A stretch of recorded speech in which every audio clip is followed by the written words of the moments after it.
Hello guys, welcome to एडवांकुर and मैं हूं आपका दोस्त अश्विनी कुमार। और आज का वीडियो जो है वो जैसे सीजीएल का जो अभी री एग्जामिनेशन होने वाला है उसमें जो नागपुरी आप लोग ऑप्ट किए हैं, तो नागपुरी से जो संभावित प्रश्न मतलब किस तरह के प्रश्न आ सकते हैं, आपको किस तरह के प्रश्नों की तैयारी करनी चाहिए, वही आज की इस वीडियो में बताया जा रहा है। तो चलिए आज की वीडियो को शुरू करते हैं। और वीडियो शुरू करने से पहले चैनल को सब्सक्राइब कर लीजिए और हो सके तो वीडियो को जितना हो सकता है शेयर कीजिए। चलिए देखिए, पहला प्रश्न है कि काने मध्य लवके तरपत ऊपर देवल खाली ठाव में का हुई। अब देखिए, ये क्वेश्चन है, हमेशा से एडो अंकुरन टीम के द्वारा मेरे द्वारा आप लोग को बोला जाता है कि एक क्वेश्चन को बहुत अच्छे तरीके से कीजिए। 50,000 क्वेश्चन करने से कोई फायदा नहीं है, ठीक है। 50 क्वेश्चन को कुछ इस तरह से कीजिए कि आपका 50,000 क्वेश्चन कवर हो जाए। जैसे हम बतला देते हैं, आप लोग को हमेशा से बतलाया गया है लेकिन फिर भी हम बतलाते हैं। जैसे कि काने मधे लव के तरपत, ठीक है। तो काने मधे लव के तरपत, पहले तो ये गीत है या कविता है, किससे है, ये आपके दिमाग में रहना चाहिए, पहला क्वेश्चन। और जैसे कि ये बिरसा तोर याद में से है, ठीक है। अच्छा, अब बिरसा तोर याद में जो गीत है उस गीत के रचनाकार कौन है, ये आपको दिमाग में रहना चाहिए। तो गिरधारी राम गोंझू। तो देखिए, इससे दो क्वेश्चन हो गया। एक क्वेश्चन तो ये हो गया पहला, दूसरा कि किस कविता से लिया गया है, तीसरा कि इसके लेखक कौन है या राइटर कौन है, ठीक है। अब आइए इसमें जैसे इसका आंसर क्या होगा सो देखते हैं। इसका आंसर हो जाएगा काने मंदिर मधे लवके तरपत, ऐसे बोला गया है कविता के अनुसार। ऑप्शन नंबर सी इसका करेक्ट आंसर होगा। यहीं पे आप लोग को आगे नहीं बढ़ना है, अभी और है इसमें। जैसे ये जो क्वेश्चन है ना, मधे लवके तरपत, तो तरपत जो होता है वो नागपुरी आभूषण से संबंधित है। अभी पेड बैच में नागपुरी आभूषण का पूरा एकदम पिक्टोरियल डायग्राम के साथ आपको बताया गया, पिक्चर उच्चर के साथ आपको बताया है, उसका पीडीएफ आप लोग को प्रोवाइड किए हैं, ठीक है। आप लोगों को क्या करना है, जैसे तरपति सब क्वेश्चन एकदम डायरेक्ट उठा के देता है भाई। आपका अगर जेपीएससी की भी तैयारी कर रहे हैं ना तो पूछ देगा झूठिया क्या होता है, तरपत क्या होता है, थाड़ा क्या होता है, ठीक है, मंदुली क्या होता है। इस तरह से क्वेश्चन आप लोग को डायरेक्ट पूछ देगा। समझ रहे हैं मेरी बात को कि क्या होता है, उसको दिमाग में रखिएगा। एक क्वेश्चन ये भी हो गया।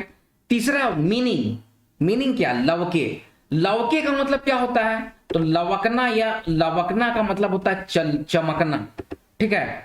लवके मतलब क्या होता है, चमकना, चमकना का मतलब क्या हुआ, जो शाइन करता है, ठीक है। तो देख रहे हैं एक क्वेश्चन से आप लोग 5-6 क्वेश्चंस का कॉन्सेप्ट क्लियर कर रहे हैं।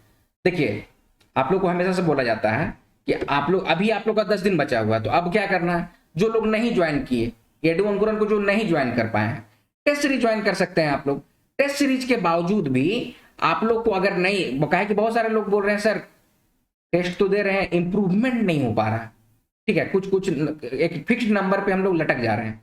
तो उसका रीजन ये हो जाता है ना कि आप लोग पता नहीं कहां से पढ़ के आए हैं, किस टॉपिक को मतलब कि कैसे पढ़े हैं, ठीक है, कौन से क्लासेस को अटेंड किए हैं, ये डिपेंड करता है, ठीक है। और बड़ी बात ये हो जाता है ना कि ये क्षेत्रीय लैंग्वेज है, नागपुरी हो गया, खोरठा हो गया, पंच परगनिया हो गया, ठीक है, कोडुक हो गया, ये सब क्षेत्रीय लैंग्वेज है। तो होता क्या है ना कि जैसे कि मान लीजिए कोई खेतीहर है, खेत में काम कर रहे हैं या फिर कुछ और भी काम कर, उन लोग को लगता है, जैसे हम बता रहे हैं, क्या कि हम लोग क्या कि डील कर रहे हैं इस सब चीज को ना बहुत, तो उन लोग को लगता है कि हमरा से ज्यादा नागपुरी कोई नहीं जानता। समझ रहे हैं कि हमके तो नागपुरी आउल है, मैं जानो ना, ठीक है। तो मैं जानू ना से काम नहीं चलता। आपको जो नागपुरी पढ़ना है ना वो साहित्यिक नागपुरी है। समझ रहे हैं मेरी बात को, क्षेत्रीय भाषा है लेकिन ये साहित्यिक फॉर्म एक जुड़ गया है। अब इस साहित्यिक फॉर्म को से मतलब कि के लिए आपको अच्छा खासा नॉलेज होना चाहिए। समझ रहे हैं मेरी बात को। तो किसी भी तरह को अगर आप कह रहे हैं कि भाई हमके तो बहुत अच्छा, हम नागपुरी में गीत भी गा लेते हैं, नागपुरिया बोलियो लेते हैं, हमारा छुआ पुता लोग से लेके दादा परदादा पुरखा लोग नागपुरिये बोलते हैं, उससे काम नहीं चलेगा भाई।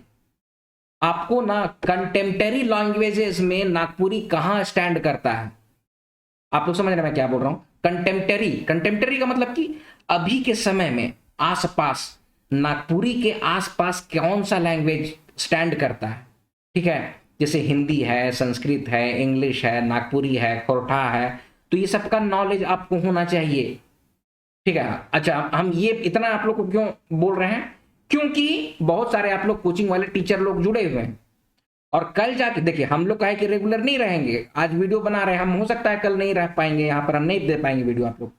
तो आप लोग कल जाके नागपुरी के ऐसे शिक्षक बनिए कि लोगों का कॉन्सेप्ट एकदम क्लियर हो जाए। ठीक है, समझ रहे हैं मेरी बात को? तो इसीलिए पढ़िए चाहे पढ़ाइए, कॉन्सेप्ट को क्लियर रखिए। एक क्वेश्चन हो गया, चलिए अगला क्वेश्चन। तो इस टाइप के क्वेश्चंस को आप लोग दिमाग में रखिएगा। कविता का स्टैंजा उठा के दिया जाता है, कविता के रचनाकार पूछा जाता है, किस कविता से लिया गया ये पूछा जाता है, वर्ड मीनिंग से क्वेश्चन रहता है, ठीक है, और नागपुरी आभूषण से भी क्वेश्चंस रहते हैं। चलिए आगे बढ़ते हैं। अब देखिए ये क्वेश्चन, मोय एडू अंकुरन चैनल से नागपुरी पढ़ोना, देवल वाक्य ने से कर संबंध आहे। से का संबंध यानी कि ये क्या है, आपका कारक से क्वेश्चन दिया गया है। ठीक है, ऐसा करेक्ट आंसर हो जाएगा कारक। ऑलमोस्ट आप लोग इसको बना दिए होंगे।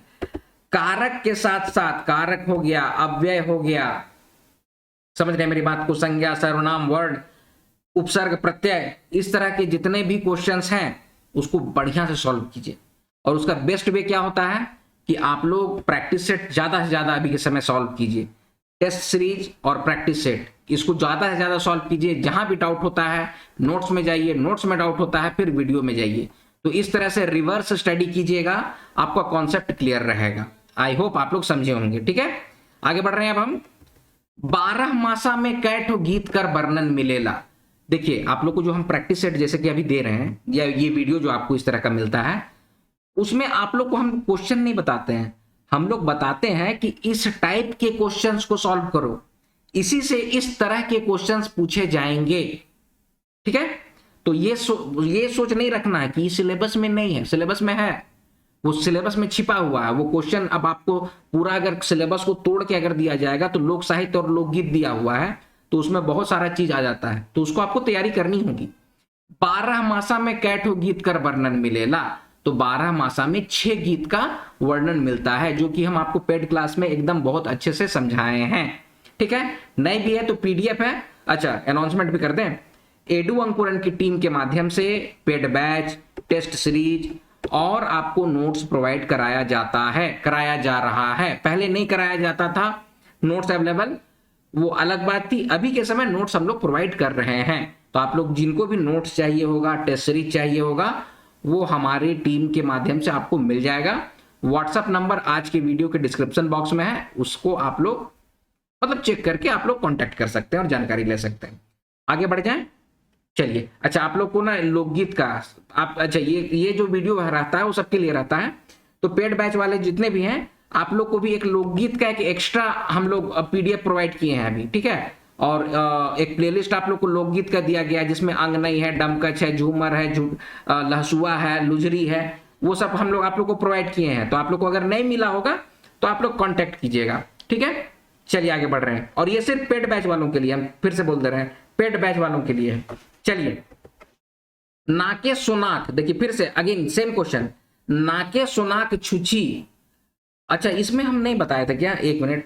तरपत, तरपत कैसा होता है, कान में पहनने के लिए होता है। ठीक है, यहाँ पर जो तरपत क्वेश्चन में आ गया है, ये तरपत कान में पहनते हैं, बतला दे रहे हैं। ठीक है, चलिए अब आगे बढ़ते हैं। नाके सुनाक खाली स्थान छुची बुलाओ, ऊपरे देवल खाली ठाव में का होगी। तो इसमें क्या है, ऑप्शन नंबर बी, झुलझुली। ठीक है, ये अगेन तुरबेतरा में से क्वेश्चन लिया गया है, जिसके लेखक गिरधारी राम गोंजू हैं। ठीक है, इसमें सोनाक सोनाक झुलझुली मतलब कि झूला, झूल रहा है, जो झूल रहा है उसको झुलझुली बोला गया है। ठीक है, अच्छा, छुची और बुलाव ये दोनों जो होता है वो नाक में पहनने के लिए होता है, और दोनों सोना का आभूषण होता है। ठीक है, ये सब बतलाए हैं हम लोग अभी, तो ये सबको दिमाग में रखिएगा। चलिए आगे बढ़ रहे हैं। ओहरी कर संबंध है, देखिए अच्छा क्वेश्चन है ये सब, ये सबको दिमाग में रखिएगा। ओहरी का संबंध किससे है, ये आपका ऑप्शन है, आखरा कर सीढ़ी, मड़ई कर चगुर्दी, टंगरा कर अरारा, या घर कर बाहरे जोन ठीना पानी चुवेला। तो इसका करेक्ट आंसर हो जाएगा ऑप्शन नंबर, मड़ई के चगुर, नहीं ये गलत है, ये गलत है। टाइपिस्ट भाई थोड़ा ध्यान दीजिए, एग्जाम का समय है। ठीक है, ऑप्शन नंबर डी होगा इसका, घर कर बाहरे जोन ठीना पानी चुवेला, उसी को हम लोग ओहरी कहते हैं। जैसे कि हम लोग का जो घर दूरा, जो अपना प्रधानमंत्री आवास निर्माण योजना, क्या क्या योजना आया, नहीं तो पहले क्या होता था ना, छाइन होता था खपड़ा का, अब ताली खपड़ा हो चाहे नॉर्मल खपड़ा हो, ठीक है। तो देखिए खपड़ा कुछ इस तरह से रहता था, ठीक है, इस तरह से खपड़ा रहा, पानी मारा तो पानी यहां पर ऐसे करके गिर रहा है नीचे, ठीक है, पानी ऊपर से नीचे की ओर गिर रहा है छाइन से, तो उसी को हम लोग इसको कहते थे ओहरी। समझ रहे हैं? घर कर बाहरे जोन ठीना पानी चुएला ओकरे ओहरी कहना।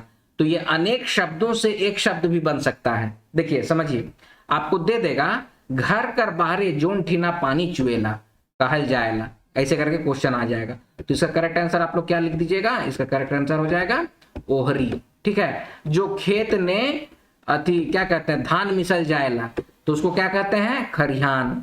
तो इस तरह का अनेक शब्दों से एक शब्द से भी क्वेश्चन बन सकता है और पूछे जा सकते हैं। तो आप लोग ये सब चीज को दिमाग में रखिएगा। चलिए आगे बढ़े। डॉक्टर सत्येंद्र के वाणीगत अभिव्यक्ति मान है, ठीक है। तो वाणीगत अभिव्यक्ति ये किसको माने हैं? तो इसका करेक्ट आंसर क्या हो जाएगा? ऑप्शन नंबर डी, लोक साहित्य को माने हैं। ये जो स्टेटमेंट है ना, लेखक का स्टेटमेंट, उससे क्वेश्चंस रहते ही हैं, हर क्वेश्चन हर एग्जाम में देखा गया है। तो इसको थोड़ा सा दिमाग में रखिएगा, ठीक है। आगे बढ़ रहे हैं। के ठेठ मुंगरे रहे, ठीक है। अच्छा, ये क्वेश्चंस को क्यों डाला गया है? क्योंकि इस अब के ठेठ मुंगरे रहे, तो ये आपको किस कहानी से लिया गया है, उसके लेखक कौन है, इसको दिमाग में रखना है। तो हम आपको बता दे रहे हैं, ये ठेठ मुंगरे रहे ये लिया गया है, क्या नाम था, नहीं, भोटांग डहर से। भोटांग डहर मतलब भूटान को हम लोग भोटांगे कहते हैं, भोटांग जाई रहो, ठीक है, हुए काम धंधा करत रहो, ऐसे करके बोलते हैं। तो ठेठ मुगरे रहे का मतलब हुआ, ठेठ मुगरे का मतलब होता है कि जो बिना कपड़े के हो, कपड़ा उपड़ा नहीं पहना, तो उसी को बोलते हैं हम लोग ठेठ मुगरे, ठीक है। तो ठेठ मुगरे कौन थी? तो मैया थी। ऑप्शन क्या हो जाएगा? ऑप्शन नंबर डी, मैया थी, ठीक है। ये भोटांग डहर की रचना है और इसके राइटर का नाम हमारे दिमाग में नहीं आ रहा है अभी, शायद पंचम साहू हैं या फिर प्रमोद कुमार राय। आप लोग जो भी होंगे कमेंट सेक्शन में आप लोग कमेंट कीजिए और इन्वॉल्व रहिए। एग्जाम में क्या होता है ना, इन्वॉल्व। कुछ क्वेश्चन, अगर यही एक क्वेश्चन आप लोग देखें, इस क्वेश्चन की वजह से आपको 3 नंबर आ जाता है, तो आपका रैंक कितना ऊपर चला जाता है पता है आपको? सब चीज को ध्यान में रखिएगा, कंपटीशन दीजिए। हम लोग 0.99 0.5 का हम लोग रिकॉर्ड झेल चुके हैं, इसीलिए बतलाते हैं, ठीक है। के ठेठ मुगरे रहे तो मैया रहे। चलिए आगे बढ़े। जॉर्ज ग्रियर्सन अपन कौन लेख ने बताए रहे कि भोजपुरी की एक महत्वपूर्ण उपबोली छोटा नागपुर की नागपुरिया है। अच्छा, अभी एक वीडियो आप लोग को दिया गया था, नागपुरी भाषा और उसके शोध, ये सबसे डायरेक्ट ये सब क्वेश्चन रहते हैं, ठीक है। और ये आपके सिलेबस में निहित है, ये व्याकरण का पार्ट में आता है, जनरल नागपुरी दोनों में आता है, और इवन लेखक परिचय में भी आता है, ठीक है। तो इसका करेक्ट आंसर हो जाएगा option number A, linguistic survey of India में जॉर्ज ग्रियर्सन बोले थे कि भोजपुरी की एक महत्वपूर्ण उपबोली है नागपुरिया, ठीक है। चलिए आगे बढ़े। गांव कर पूजा कर ठाव के का कहन। अच्छा, गांव में ये जो क्वेश्चन है, ये क्या बोल रहा है कि गांव में देखिए पूजा का स्थान होता है, तो उसको क्या बोलते हैं, क्वेश्चन ये है, ठीक है। तो इसका करेक्ट आंसर हो जाएगा ऑप्शन नंबर बी, मड़ई बोलते हैं। मड़ई में ही जाके पूजा किया जाता है, तो उसको मड़ई कहा जाता है, ठीक है। अखरा एक ऐसा प्लेस होता है जिसमें हर तरह का सांस्कृतिक या कल्चरल काम किया जाता है, तो उसको अखरा कहते हैं। मड़ई बता दिए, मड़ई पूजा का स्थान होता है, ठीक है। टंगरा, टंगरा जो होता है, जो कि टंगरा या टोंगरी होता है, ऊंचा स्थान, पहाड़ी इलाका, पठारी इलाका में हम लोग रहते हैं, तो टंगरा में बैठ के हम लोग गाना उना बजाना उजाना कुछ कुछ ऐसे ऐसे चलते रहा है। नहीं, हम लोग तो होठोटिया खेलते थे टंगरा में, ठीक है। आप लोग जैसे होठोटिया खेलते थे, अब जैसे हम बोले होठोटिया खेलते थे का मतलब, अभी आप लोग देखते हैं ना पार्क में स्लाइडिंग वाला लगा हुआ रहता है, तो हम लोग टंगरा का जो ऐसा वाला पोर्शन रहता था ना, तो उसी में हम लोग होठोटिया खेलते थे, मतलब कि उसमें बैठते थे और स्लाइड करते थे, ठीक है। तो उसके बाद बहुत कुछ हो जाता था, तो वो सब बात की बात है, ठीक है। अच्छा, अब टंगरा का मतलब समझ गए। मसना, मसना मतलब होता है जिसमें कि दाह कर्म ये सब किया जाता है, ठीक है, मृत व्यक्तियों के लिए, तो उसको मसना कहते हैं। तो ये देखिए इसका करेक्ट आंसर हो जाएगा क्या, मड़ई। चलिए आगे बढ़ते हैं। पांडे रविंद्रनाथ राय अपन रचना में कौन नृत्य कर चर्चा कर हकें। देखिए अच्छा क्वेश्चन है, बहुत अच्छा क्वेश्चन है। इसमें तो हालांकि इसका देखिए ऐसे सिंपल अगर आप पढ़िएगा तो ऊपर देवल सब, दमकच हो गया, लुजरी हो गया, लहसुआ हो गया, ये 3 नृत्य का चर्चा किए हैं। लेकिन आप लोगों को क्या करना चाहिए, जैसे आप लोग इसका ऑप्शन नंबर डी होगा कह के आगे नहीं बढ़ना है। आप लोग समझिए कि डमकच क्या होता है, उसके बारे में जान लीजिए, ठीक है, कई प्रकार का होता है उसको जान लीजिए, लुजरी क्या होता है वो जान लीजिए, लहसुआ क्या होता है वो जान लीजिए। तो ये सब सारा कुछ का डिटेल्स हम लोग आप लोग को प्रोवाइड कराए हैं। देखिए हमारी टीम के द्वारा हम लोग मेहनत काफी किए हैं आप लोग को अपलिफ्ट करने के लिए, मतलब कि आप लोगों का नॉलेज नागपुरी में अच्छा रहे, कॉन्सेप्ट क्लियर रहे, उसके लिए काफी काम किया गया है हमारी टीम के द्वारा। मैंने काफी बुजुर्ग लोग हेल्प किए हैं आप लोग का, ठीक है। तो खैर ठीक है, आप लोग बहुत अच्छे तरीके से सब चीज को दिमाग में रखिएगा। लेकिन हम क्या बोल रहे हैं, क्वेश्चन आप देखिए, जैसे पांडे रविंद्रनाथ कर अपन रचना, तो शायद ये गांव कर सांझ से लिया गया है। गांव कर सांझ में डमकच लुजरी लहसुआ सभे तो हेराए गेलक, मैंने सभे तो बेचाए गेलक, ऐसे करके कुछ लाइन दिया गया है, ठीक है। तो इसका करेक्ट आंसर तो यहां तो हो जाएगा ऑप्शन नंबर डी। लेकिन आप लोग डमकच क्या होता है, लुजरी क्या होता है, लहसुआ क्या होता है, इसका भी कॉन्सेप्ट क्लियर रखिए। तो उससे क्या होगा ना, कल जाके आपको दिक्कत नहीं होगी, किसी भी तरह का क्वेश्चन आएगा उसको फटाक से सॉल्व कर दीजिएगा। चलिए आगे, मुलुक भारत कविता कर अनुसार तिरंगा गाड़ली ई बात के कहेला, तो कौन कहते हैं? तो इसका करेक्ट आंसर हो जाएगा ऑप्शन नंबर बी, अजीज अली, मतलब कि अजीज अंसारी ये ना है इसके लेखक, तो वो बोले हैं। अच्छा, अभी किसी एग्जाम में शायद जेटेट में या फिर सहायक आचार्य में, नहीं जेटेट में नहीं, सहायक आचार्य में 1 to 5 या 6 to 8 में क्वेश्चन एक दिया था कि झारखंड के शहीद लोग कौन है, ठीक है, ऐसे करके एक क्वेश्चन धर दिया था, आजादी खातिर या किसी से था कविता से। तो उसमें बोला था झारखंड के कौन कौन थे, तो उसमें विश्वनाथ शाही का नाम था, बिरसा मुंडा का नाम था, और क्या नाम था उनका, शेख भिखारी का नाम था, और भी बाकी लोग थे, लेकिन झारखंड के स्पेसिफिक कौन थे सो पूछा गया था। तो सब चीज को भी आप लोग दिमाग में रखिएगा, ठीक है। चलिए, तो इसका करेक्ट आंसर हो जाएगा ऑप्शन नंबर बी। आगे है, हेठे देवल में से भीम महतो कर रचना है के, भीम महतो की कौन सी रचना है? तो जेठ मास असी आप लोग को पढ़ना है, तो इसका करेक्ट आंसर हो जाएगा, सॉरी नागपुरक भाई मन, ये पढ़ना है ना। तो इसका करेक्ट आंसर हो जाएगा option number C, Bhim Mahato की रचना है नागपुरक भाई मन, ठीक है। अच्छा, जेठ मास असी भरत नायक की रचना है, ठीक है। नागपुरी भाईजान नाम की कोई रचना नहीं है, और तुलसी और कैक्टस जो है वो धनेन्द्र प्रवाही जी की रचना है। तो ये सब चीज को आप लोग दिमाग में रखिए, सब लेखक की सबका कवि परिचय का शॉर्ट ट्रिक भी आप लोग को प्रोवाइड किए हैं, तो सबको देख लीजिएगा या फिर अपने तरीके से ही बनाइएगा। हम लोग तो बस हेल्प करते हैं, प्लेटफॉर्म देते हैं कि हाँ भाई इस तरह के क्वेश्चंस को आप लोग सॉल्व कीजिए, ठीक है। चलिए, अब यहीं तक क्वेश्चन था। आई होप आज का जो भी चीज आप लोग को बताया गया उसको बहुत अच्छे से दिमाग में रखे होंगे। आज का वीडियो अब यहीं पर समाप्त करते हैं, मिलते हैं अगले वीडियो में, तब तक आप लोग अपना ख्याल रखिएगा। जय हिंद।